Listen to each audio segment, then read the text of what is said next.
For staying with us. Stakeholders in Nigeria's automotive industry have commended the federal government's newly announced Nigeria First policy, describing it as a critical step towards reviving local vehicle assembly and boosting economic development. Nigeria First policy announced on May 5, 2025 mandates all federal ministry, departments and agencies to prioritize Nigerian-made goods, services and expertise in public procurement. The National Automotive Design and Development Council, NADDC, Innocent Vehicle Manufacturers, IVM and Dana Motors are among those who have commended this initiative. They believe the policy will drive increased patronage of domestically assembled vehicles. Director General of the NADDC, Mr. Oluwemimo Sonipin, expressed optimism about the policy's potential. According to Mr. Sonipin, the NADDC has already updated its comprehensive list of local vehicle manufacturers and their products, which will be submitted to the Bureau of Public Procurement to aid implementation. My guest is the Director General, National Automotive Design and Development Council, Mr. Oluwemimo Sonipin. Good afternoon, Mr. Sonipin. It's good to have you live here in Abuja. Good afternoon. Good to see you again, too. Yes, I think we should start with what's your reaction to this Nigerian First policy as it affects your segment? This is what we have been asking for, and we are very happy, especially those of us in automotive sector. Yes. We are very happy because this is a very bold step, and the attribute, one of the qualities of a good leader is ability to take courageous and bold decisions. So this is a very bold decision by the president, and we are very happy that it's happening now. We are very happy because we are prepared for it in the automotive sector. It's going to lead to a lot of development in the automotive sector. It's going to lead to capacity building. It's going to lead to more patronage of local assembled vehicle. It's going to lead to adoption of new technologies. So it's going to lead to a lot of things in the automotive sector, positive things. Let's now start to break it down. Because for me, during my research, I was looking at our auto industry generally. Are we ready? We are ready. We are ready. Why do I say we are ready? 20 years ago, China is not where they are today. True. They started with those bold steps taken by the president now. This kind of steps were taken by them, and then see where they are today. So you cannot be 100% ready before you start taking this kind of decision. And we are happy that this decision is taken. We are ready for it. And we had meeting immediately after the decision was taken.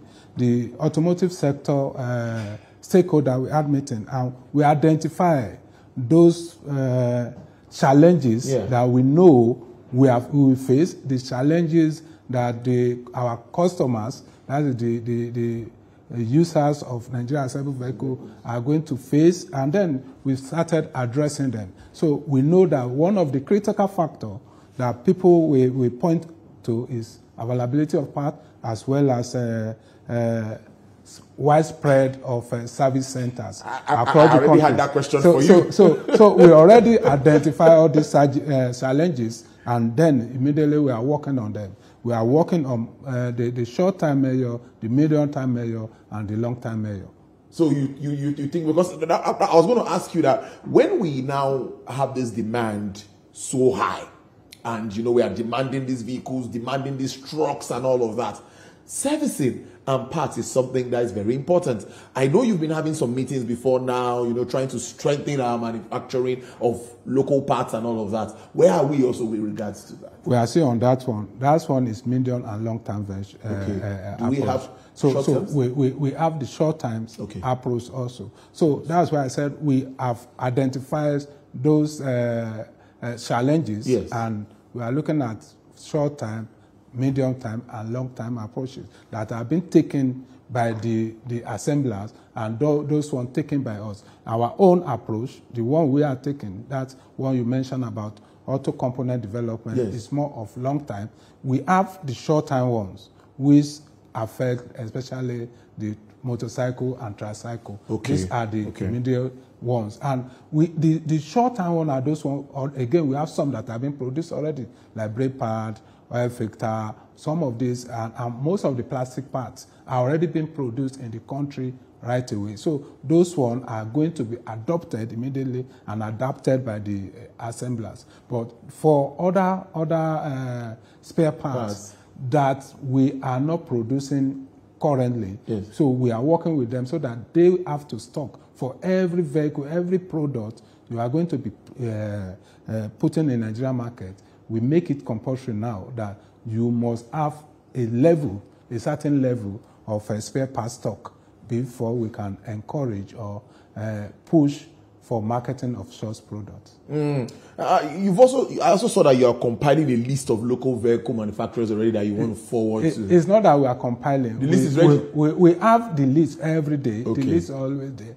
We only updated it. Oh. Why do we? Because I said because of the immediate measures, okay, and it's part of that immediate measure that we update, because we don't want those that don't have enough facility across the country to. That's why we are updating. So we want to separate those that are CKD.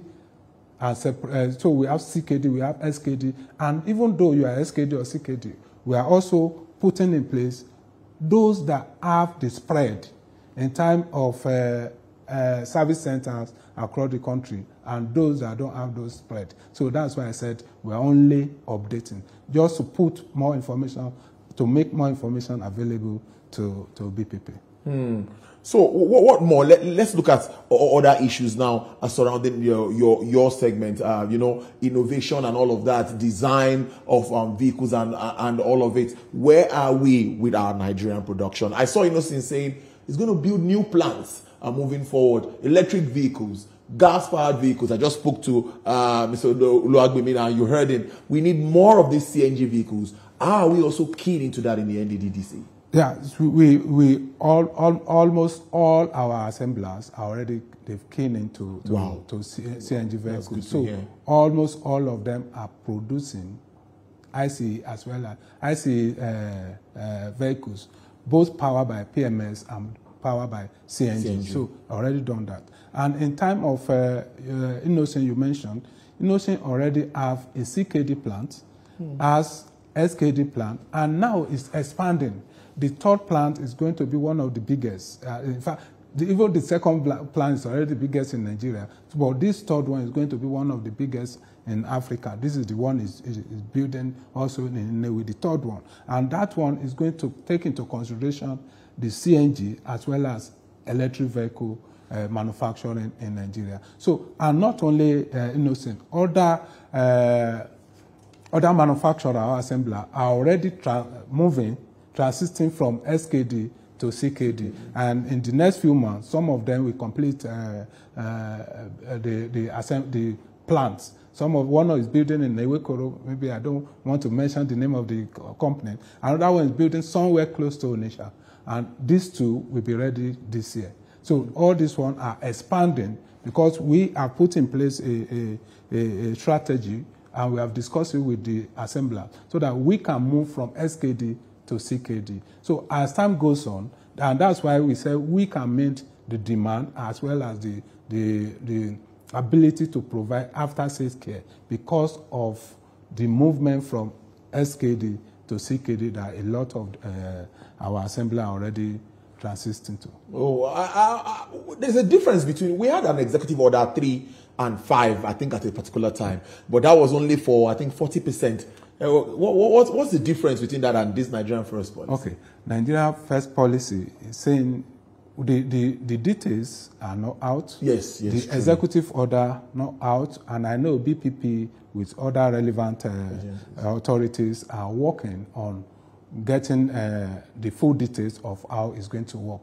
But from what the president said and the release we've seen and our discussion is going to be there's going to be a lot of difference in the implementation of Nigerian First policy and that of Executive Order 3 and 4 and 5. Those ones are saying there has to be a percentage of local content when you are buying something, when you are doing any procurement in Nigeria. So 40% local content. But Nigerian First is saying, even though the full details are not out, so I don't want to preempt what the full details are, but from what we are seeing, it's most likely it's going to be what we are going to start consuming what we produce. And if you are going to consume what you produce, it means it's most likely to be 100%, unless you don't have it. And that is where I said it's very, very different from what that one is. The implementation of this one will be straightforward because it is going to be straightforward. But let's wait to when the full details and the guidelines are out. We are ready, wherever these guidelines are out, we are ready and we are prepared to take advantage of this wonderful policy in order to grow the auto sector in Nigeria. Let's look at the works. You've been doing a lot of works before now, you know, training and retraining people to meet up with this new, how do we put it, initiatives that we are talking about now, just like you talked about the electric vehicles, gas-fired vehicles. They are different from the normal ones we used to drive. So how well have you also gone with getting technicians ready to address this when they started, you know? I see we are aware that something like this will come up. We've started the mechatronic training, we've done heavy duty training, and we've done that in a lot of states, and we continue. And we have the plan to do the training quarterly this year, and it's going to continue that way. So we are already building capacity to take care of this new policy. So we are already building that capacity, and capacity is there. Even we did training for even the assembler last year, and we are going to do more even for the assembler, so that we will build the capacity within the stakeholder as well as building the capacity for those that will do the after-sales service. Yes. So we've done a lot in the area of training, and our people are ready. And again, the area that a lot of that we don't have enough expertise is in maintenance of electric vehicle. And we've met most of the big player in electric vehicles, so that we've given them the training curriculum designed by us. We have a NOS, that's National Occupation Standard. Okay.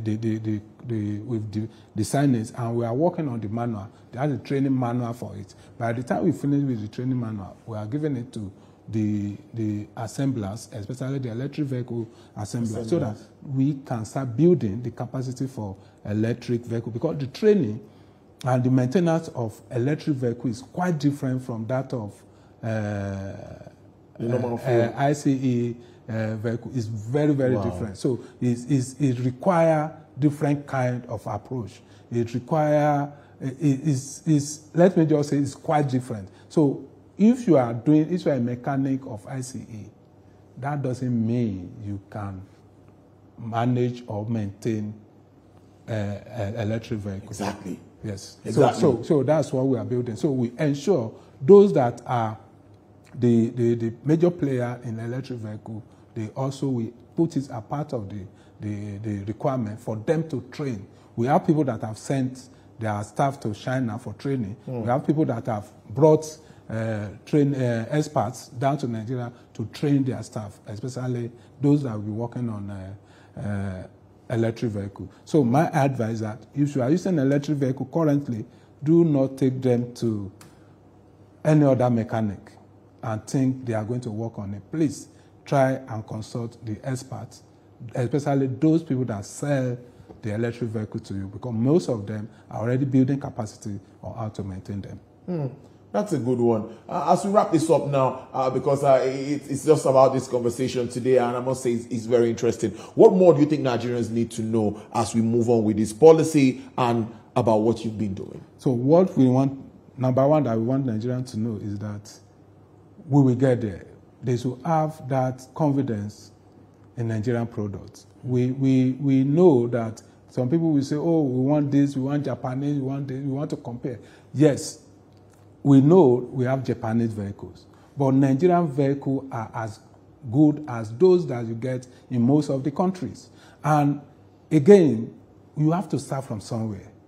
If you patronize Nigerian-made vehicles today and they start growing, where we will be next year will be higher than where we are today. And we continue to improve. So we need to start from somewhere, and we need to make sacrifice. I was with one agency yesterday, and what we all agree is that some set of people have to make sacrifice.